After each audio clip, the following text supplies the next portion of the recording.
Hi, it's me again with CorelDraw Tips and Tricks, just playing around tonight.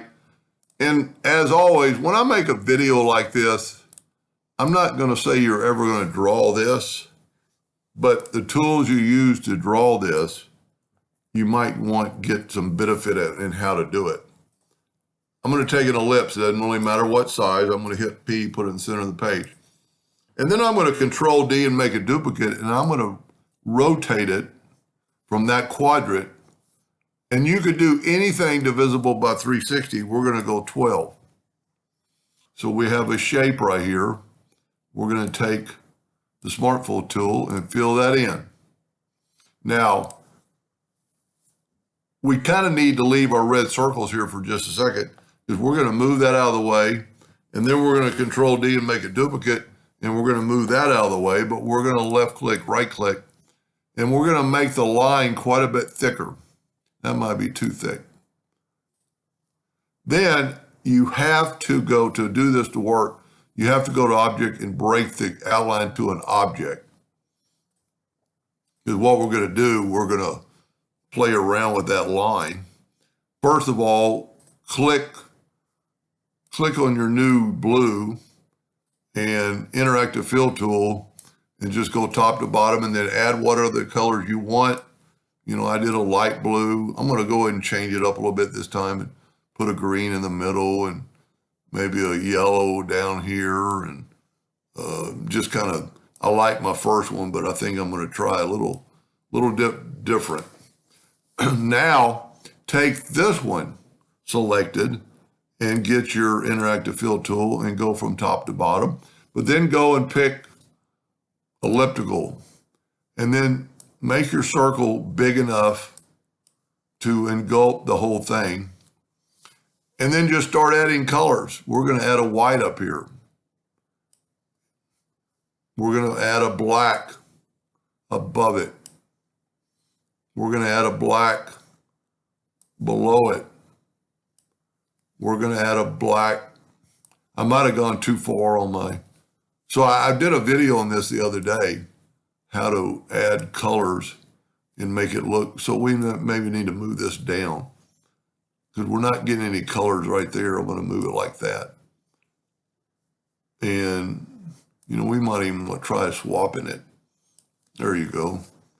And then we're going to add a few more blacks. And then we're going to add whites in between them. And what that's going to do is going to give us this kind of a model to look. Can't really, it's not working perfectly. That doesn't look too bad. Let's try it. Let's put in a blue and see where it's showing up. See, it's working. It's just that we got too many blacks and not enough whites yet.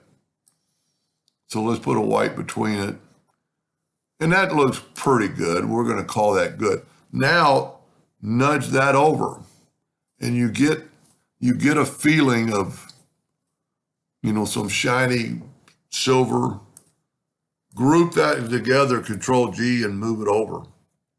Now, we can delete these now or move them out of the way.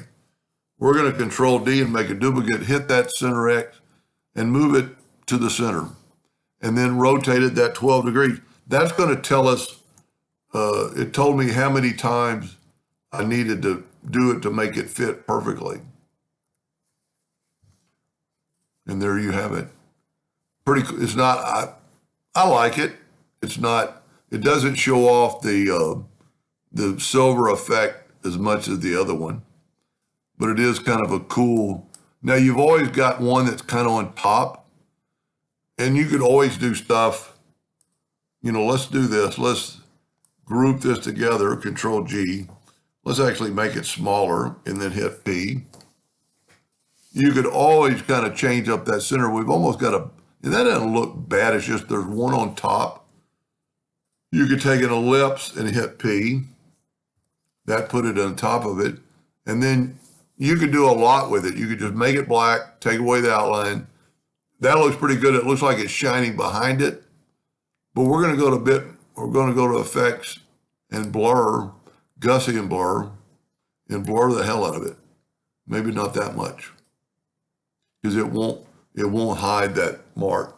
But that just added a little bit to it, and it kind of hit because at one point, one of those is going to be on top because we're actually bigger than the 12 degrees because the color is taken, like we're only seeing really one of the lines. The other line is behind the other line because we made our outline thicker. That doesn't look that bad. This would be a very good case to use the clone tool on, and then you can move what I call in real time and actually see what it looks like. Anyway, just some ideas. Hope that helped a little bit. Thank you for watching.